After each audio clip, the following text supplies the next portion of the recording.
For 10th Sunday in Ordinary Time, Cycle C.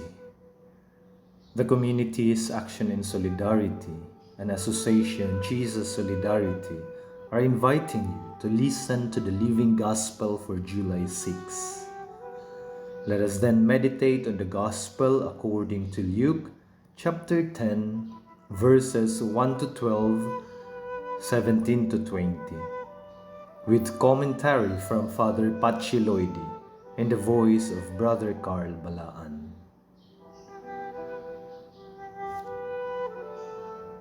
Proclamation of the Holy Gospel according to Saint Luke. At that time, the Lord appointed 72 others whom he sent ahead of him in pairs to every town and place he intended to visit. He said to them, "The harvest is abundant, but the laborers are few. So ask the master of the harvest to send out laborers for his harvest. Go on your way. Behold, I am sending you like lambs among wolves. Carry no bag, no sack, no sandals, and greet no one along the way. Into whatever house you enter, first say, 'Peace to this household.' If a peaceful person lives there, your peace will rest on him. But if not, it will return to you. Stay in the house and eat and drink whatever is offered to you, for the laborer deserves his payment. Do not move about from one house to another. Whatever town you enter and they will welcome you, eat what is set before you. Cure the sick in it and say to them, 'The kingdom of God is at hand for you.' Whatever town you enter and they do not receive you, go out into the streets and say, 'The dust of your town that clings to our feet, even that we shake off against you. Yet know this, the kingdom of God is at hand.' I tell you, it will be more tolerable for Sodom on that day than for that town." The 72 returned rejoicing and said, "Lord, even the demons are subject to us because of your name." Jesus said, "I have observed Satan fall like lightning from the sky. Behold, I have given you the power to tread upon serpents and scorpions, and upon the full force of the enemy, and nothing will harm you. Nevertheless, do not rejoice because the spirits are subject to you, but rejoice because your names are written in heaven." The Gospel of the Lord. Father Patxi's commentary. Greetings, friends of the Living Gospel. Who are the 72 people sent to the mission? Previously, this Gospel tells us that the Lord sent the apostles. The 72 then are men and women disciples who did not belong to the group of people closest to the Lord. In Palestine, after Jesus' resurrection, itinerant groups went from town to town, encouraging the faith of the people and helping the poor. They stayed for days in the villages. This passage can refer to those groups. It can therefore be applied to lay people today, even if they are not itinerant, since all the baptized people have received the gift of the mission. We are all messengers and ambassadors of Jesus. On the move, the Lord tells us. Jesus knows that He sends us as lambs among wolves.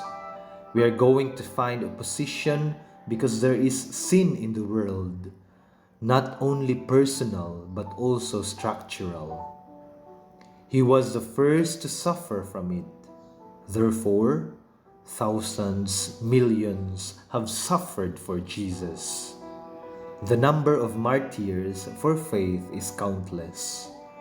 Also martyrs for justice, especially in the recent times. The people have contributed a lot to improve social justice. The Lord asks from this group of 72 an austere life, even a life of poverty. They have to mission with few means. For what? To be free and to make it clear that their work is of God. He doesn't want misery and deprivation for anyone, but He does want what we can call a dignified and solidary poverty, a life without luxury, of few expenses, shared with the people of scarce resources. This has been the case for centuries, until missions of high economic level came along in our days. The agents of Jesus must visit the sick and the suffering, and they don't have to move about from house to house to avoid gossip. But the gospel highlights 2 points in their mission: to bring peace and announce the kingdom of God. It is about the peace of God, which is the work of justice and conversion, and of the new society announced by Jesus, which must be built on peace, justice, and faith. Today, how many people, lay and religious, serve the word, preach about Jesus and the kingdom of God? Talking about the kingdom of God is probably more dangerous than talking about worship, personal holiness, and virtues. Isn't this a deviation from the gospel? Let us ask ourselves some questions. How much do we work for your faith and justice? What do we talk about in homilies, catechesis, and other missionary activities? Is Jesus the center of our teaching? Is it the gospel? Where is justice and the kingdom of God? To speak of the kingdom of God is to speak of social problems, which also falls within the mission of the church and of Christians, especially the laity. It is a fundamental aspect of the mission, as the church insists. What are we doing to you and your gospel, Jesus? Prayers. The great sin. Our nations are lands of mission, Lord.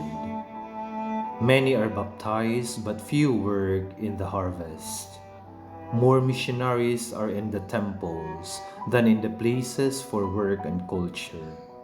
So much eagerness for economic progress, yet few channel for equity in the distribution. More sanctities for fulfilling obligations than the fight for justice. A lot of songs, yet little interior music. And here I am, sitting, wrapped in a lot of noise and little tunes. Teach us to do and talk, to look for the worthy life of the people who survived.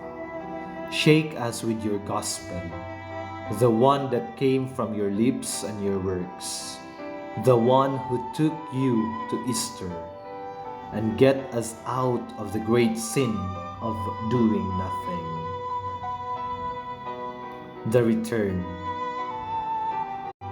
And when they returned, you felt the heat of victory. I have seen Satan fall from heaven like lightning. They were very happy because they went to the mission. They went to the mission, and can I have that joy? Well, take me, Lord, wherever you want. Prepare me with your cheerful gymnastics, as I have the habit of throwing myself into the armchair. And I will go with you, and I will come back exploding with joy. You will tell me that you saw Satan rushing into the abyss. But you will show me what my greatest joy should be, my name written in the record of heaven.